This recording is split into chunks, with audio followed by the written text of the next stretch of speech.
सुरेश के दो बेटे थे, भीरू और धीरू।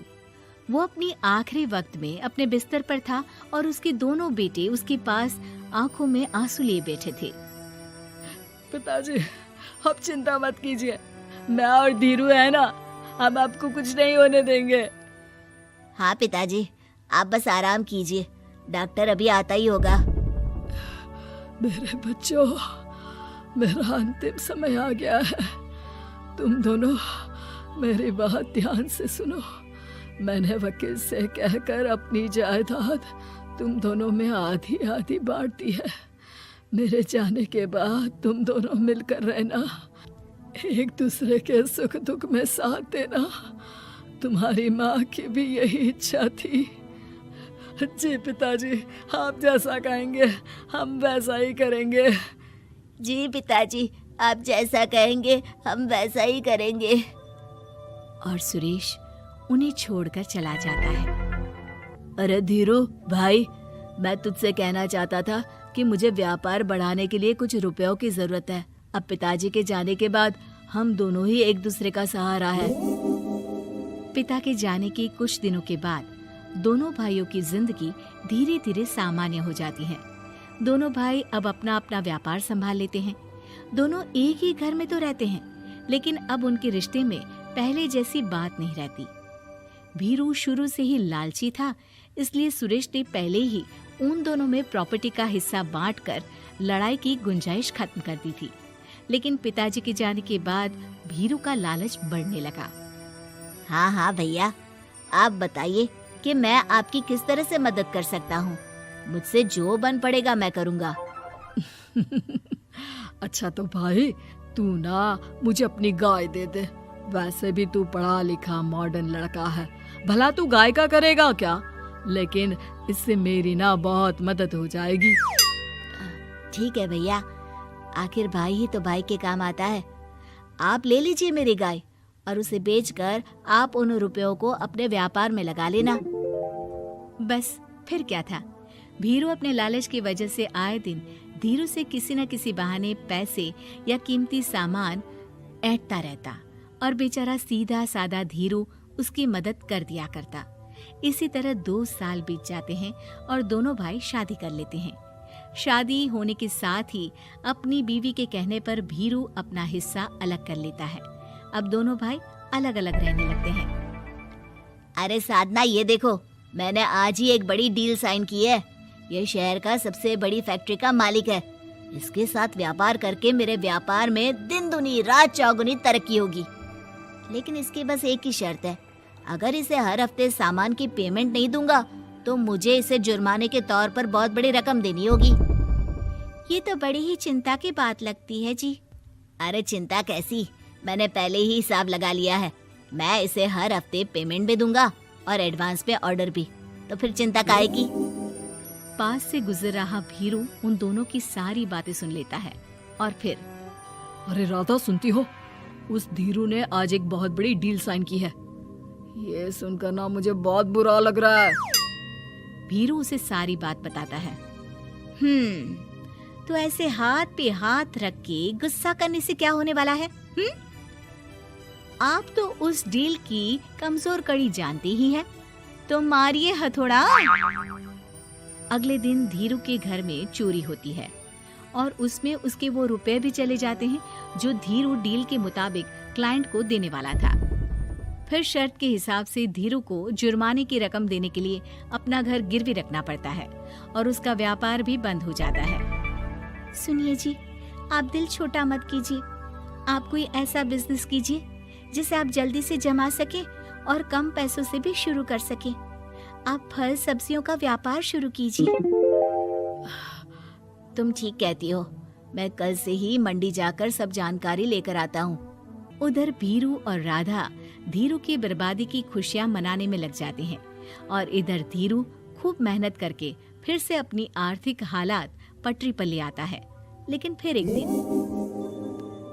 अजी सुनती हो, तुम यहाँ पर उसके बर्बाद होने की गलतफहमी में खुश हुए जा रहे थे और तुम्हारे भाई का फल सब्जियों का व्यापार बड़ा अच्छा चल निकला है। मैं अभी बाजार में उसकी दुकान देख कर आ रही हूँ। अरे भीड़ लगी हुई थी वहां तो। तो फिर जल्दी से अपने खुराफाती दिमाग से कोई आइडिया निकालो इस मुसीबत का।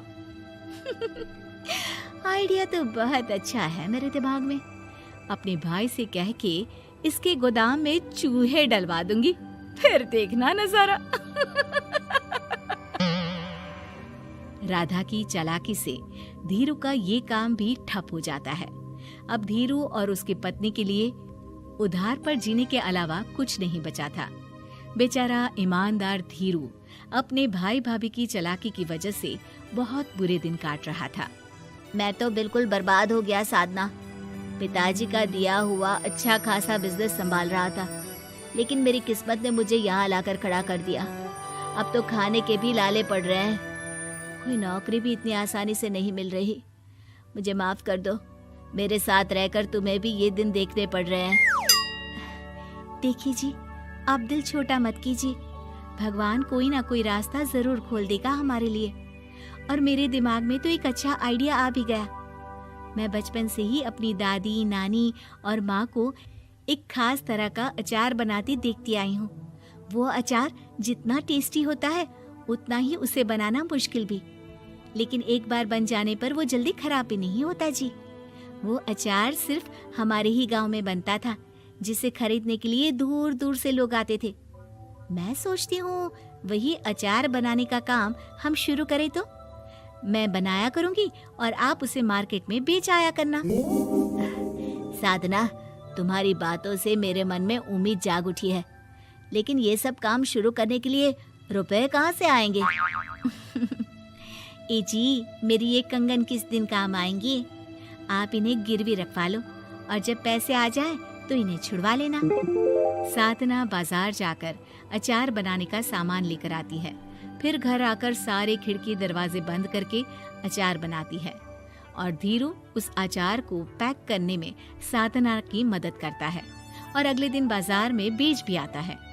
शुरू में सिर्फ 10 बोतल अचार ही बन पाता है, लेकिन उसे बेचकर हुए मुनाफे से अचार की बोतलें 10 से 50 और फिर 1000 और 10,000 हो जाती है।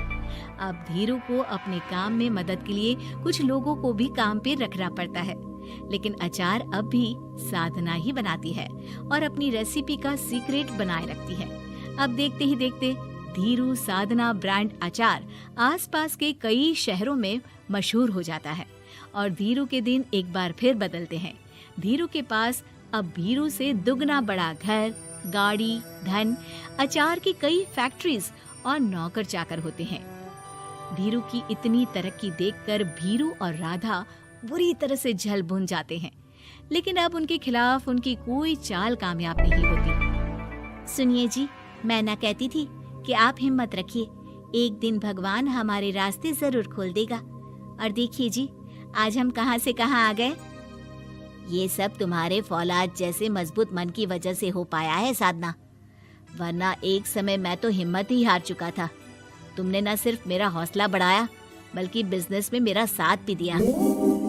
जहां एक तरफ धीरू और साधना अपनी मेहनत और हौसले से बहुत तरक्की कर चुके थे, वहीं दूसरी तरफ भीरू और राधा के लालच और धोखेबाजी की वजह से वो इनकम टैक्स वालों की नजरों में आ चुके थे। भीरू के एक घर पर इनकम टैक्स वालों का छापा पड़ता है और भीरू को काला धन जमा करने के आरोप में जेल जाना पड़ता है।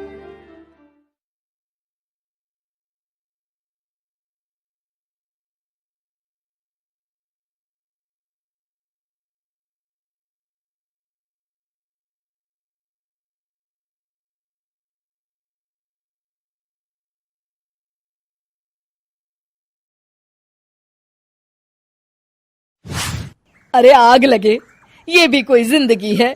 सुबह से चिल्लम चिल्ली पुकार सुन के मैं तो तंग आ गई हूँ। अरे वो भी क्या दिन थे जब मैं गांव में रहा करती थी। पहले बड़ी सुखी थी मैं। पहले मेरी जिंदगी क्या थी और अब क्या हो गई है। शहर में तो लोग भेड़ बकरी की तरह जीते हैं। जीने का असली मजा तो गांव में है। क्यों, क्या हुआ माँ जी? आज गांव की बहुत याद आ रही है आपको? अरे हाँ बहू, शहर का जीना भी कोई जीना है। लोगों की आधी जिंदगी तो सड़कों के ट्रैफिक में निकल जाती है और यहाँ रखा ही क्या है। एक बात कहूं, दिल्ली शहर अब पहले जैसा नहीं रहा। क्या माँ, जब देखो गांव के गुणगान गाती रहती हो। ठीक है, इस बार ना बच्चों के कॉलेज की छुट्टियों में हम सब गांव चलेंगे, ठीक है? हाँ, ये ठीक है। फिर कुछ दिनों के बाद सारा परिवार अपने गांव चला जाता है। अरे वाह, कितनी ताजी और साफ हवा है, कितनी शांति है यहाँ। चल बहू, अब बढ़िया सा खाना बना दे, मजे से आंगन में बैठ के खाएंगे। सुशीला गांव का माहौल देख बड़ी खुश होती है। 2 दिन के बाद गांव की कुछ औरतें सुशीला के घर आती हैं। बड़े दिनों के बाद गांव आई है सुशीला। हमें तो लगा कि तू शहर जाके गांव को भूल गई। और बतिया, तेरी बहू कैसी है? जरा मिलवा तो उससे। अरे मेरी बहू तो लाखों में एक है। बड़ी किस्मत वाली हूँ मैं जो मुझे जानकी जैसी बहू मिली है। हमेशा मेरी सेवा में लगी रहती है और आज तक कभी पलट कर जवाब नहीं दिया उसने। सुशीला की बातें सुनकर सभी औरतें हंसने लगती है।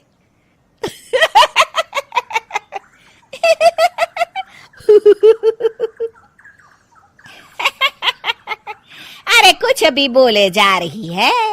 तबीयत तो ठीक है? तेरी बहू चांद से आई है क्या?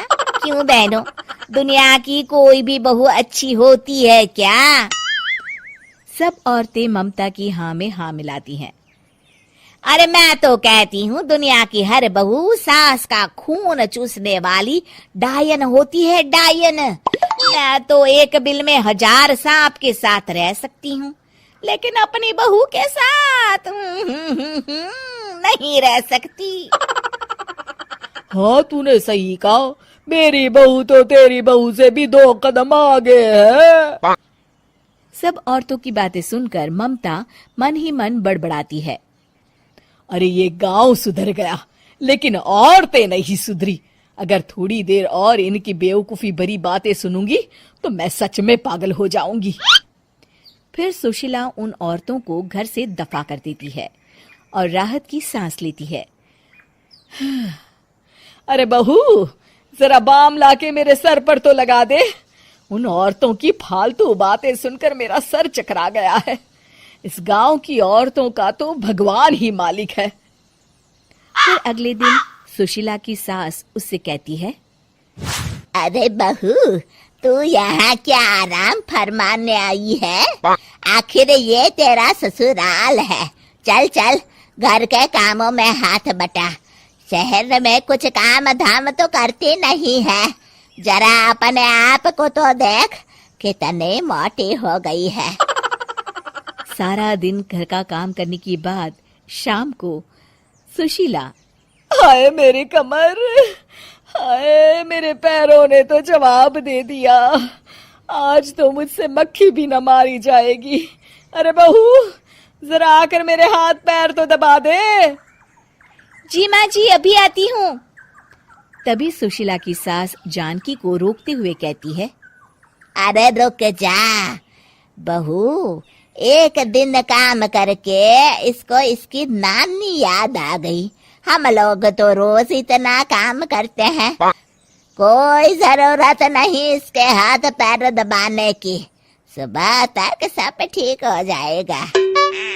सुशीला अपनी सास की बातें सुनकर हैरान रह जाती है।